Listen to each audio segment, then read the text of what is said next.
मी हरलो तरी खचलो नाही, निवडणुकीत खूप शिकलो असं अमित ठाकरे म्हणालेत।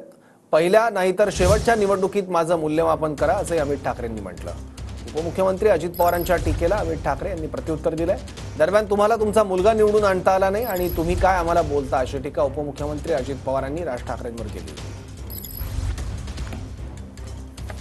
ते कोण त्यांनी त्यांचं वक्तव्य केलं त्याच्याशी आम्हाला काय घेणं देणं आहे? जनतेने आम्हाला निवडून दिलेलं आहे।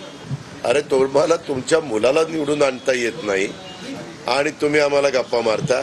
त्यावेळेस आम्ही कष्ट घेतलेले होते, आम्ही मेहनत घेतलेली होती, तुम्ही सगळे बघत होता। मला एका लोकसभेच्या निवडणुकीला माझ्या मुलाला निवडून नाही आणता आलं, दुसऱ्या निवडणुकीत माझ्या पत्नीला निवडून नाही आणता आलं। जे नाही लोकांनी कौल दिला त्याच्यात काही ईव्हीएम मध्ये गडबड झाली नाही।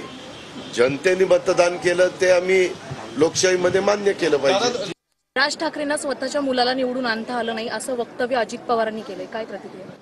मी खूप लहान आहे त्यांना प्रतिक्रिया देण्यासाठी, तर मला वाटतं राजसाहेबच देतील।